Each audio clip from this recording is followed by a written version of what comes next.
Tuulivoimala tarvitsee allensa perustukset. Perustukset valmistetaan teräsbetonista.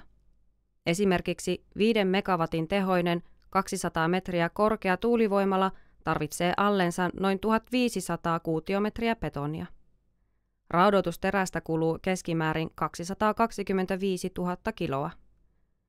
Yhden 5 megawatin tuulivoimalan perustuksien valmistaminen aiheuttaa arviolta 900 tonnia hiilidioksidipäästöjä. Nykyisten 300-metristen voimaloiden perustusten koosta ei ole käytännön kokemusta. Voimalan koon kasvaessa myös perustuksiin tarvittavan betonin ja teräksen määrä kasvaa huomattavasti. Tämän kokoluokan maatuulivoimaloita ei ole rakennettu vielä missään päin maailmaa. Kysyttäessä asiaa tekoälyltä vaatisivat 300-metrisen voimalan perustukset jopa 10 000 kuutiometriä betonia.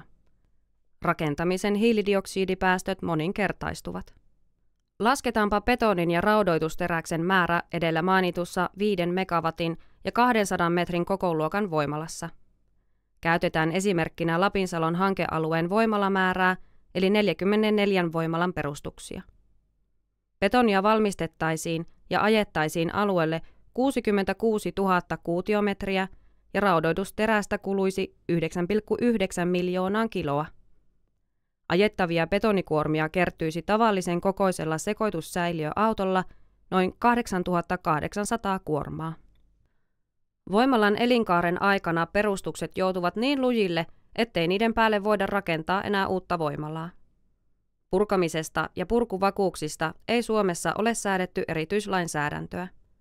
Tämän vuoksi maanomistaja ja tuulivoimayhtiö voivat sopia keskenään, ettei perustuksia tarvitse purkaa voimalan tultua käyttöikänsä päähän.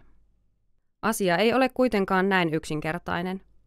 Voimaloiden purkamiseen liittyvät oikeudelliset kysymykset ratkaistaan osapuolten välisten sopimusten ja yleisen rakentamista, ympäristön suojelua ja jätehuoltoa koskevan lainsäädännön perusteella.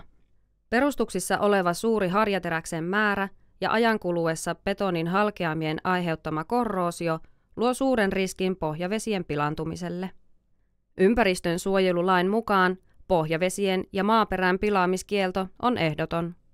Kysymyksemme kuuluukin, ovatko nämä asiat otettu huomioon tarvittavalla vakavuudella?